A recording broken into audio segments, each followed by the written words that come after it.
Outsourcing ఉద్యోగుల సమస్యలు పరిష్కరించాలని రాష్ట్ర జేఏసీ నాయకులు డిమాండ్ చేశారు. హైదరాబాద్ సుందరయ్య విజ్ఞాన కేంద్రంలో జేఏసీ కమిటీ ఆవిర్భావ వేడుకలు నిర్వహించారు. రాష్ట్రంలోని వివిధ ప్రభుత్వ శాఖల్లో సుమారు 5 లక్షల మంది అవుట్సోర్సింగ్ ఉద్యోగులు పనిచేస్తున్నారని తెలిపారు. తక్కువ వేతనాలతో ఏజెన్సీలు దోపిడీ చేస్తున్నాయని వాపోయారు. ఇక ఏజెన్సీ వ్యవస్థను రద్దు చేసి ఉద్యోగ భద్రత కల్పించాలని కోరారు. 3 ఏళ్లుగా అవుట్సోర్సింగ్ ఉద్యోగుల హక్కుల కోసం నిరంతరం పోరాటం చేస్తున్నామని తెలిపారు. ప్రభుత్వం ఇచ్చిన హామీలను అమలు చేసి అవుట్సోర్సింగ్ ఉద్యోగుల సమస్యలకు శాశ్వత పరిష్కారం చూపాలని కోరారు.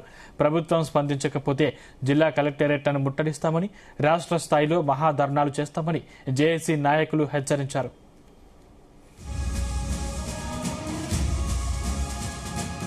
ప్రధానమైన డిమాండ్ కూడా వాళ్ళు పెట్టారు.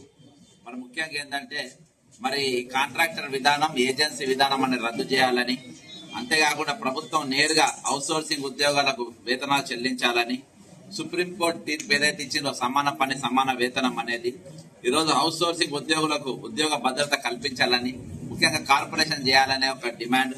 ఈరోజు పిఎఫ్, ఈఎస్ఐ, గ్రాడ్యుయేటీ, వార్షిక ఇంక్రిమెంట్లు, చెల్లింపు, సెలవులు, ప్రసూతి సెలవులు తదితర కార్మిక హక్కులను కూడా అమలు చేయాలని, విధి నిర్వహణలో మరణించిన ఉద్యోగుల కుటుంబాలకు మరి 50 లక్షల ఎక్స్గ్రేషియా మరియు కుటుంబ సభ్యునికి ఒక ఉద్యోగం కల్పించాలని, మహిళా ఉద్యోగులకు పూర్తి స్థాయి రక్షణ, ప్రసూతి హక్కులు అమలు చేయాలని, అన్ని శాఖల్లో ఒకే విధమైన అవుట్సోర్సింగ్ విధానాన్ని అమలు చేయాలని చెప్పేసి మరి ఈ కొద్ది తీర్మానాలతో ఈ మీటింగ్ పెట్టడం జరిగింది.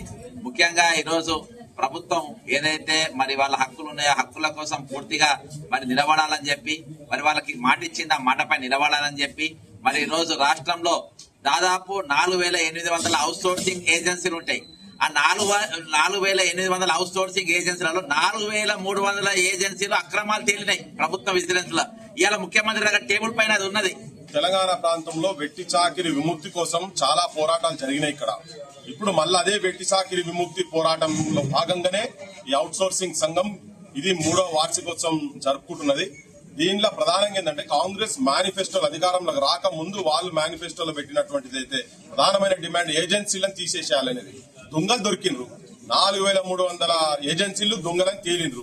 ఆ దొంగలను ఫస్ట్ తీసుకొచ్చి బొక్కల వారాల మీరు ఎక్స్టెన్షన్ ఇచ్చుడు కాదు, ఒక్కల వారాల కేసులు పెట్టాలి. ఇన్ని రోజులు వాళ్ళు చేసిన దోపిడీ ఏందో అంతా వాళ్ళ దగ్గరికి తీసుకొని మళ్ళీ వీళ్లకు రిటర్న్ చేసేటట్టుగా తయారు చేయాలి. ఒకటి మెటర్నరీ లీవ్స్ ఇవ్వాలి. తీసేసిన రెవెన్యూ డిపార్ట్మెంట్ గా తీసేసిన 632 మందిని వాళ్ళందరినీ ఇమీడియట్ గా వెంటనే రీఇన్స్టేట్ చేయాలి. తర్వాత సమాన పనికి సమాన వేతనం అనేది అందేంత గైడ్ లైన్స్ ఉన్నాయో ఇప్పుడు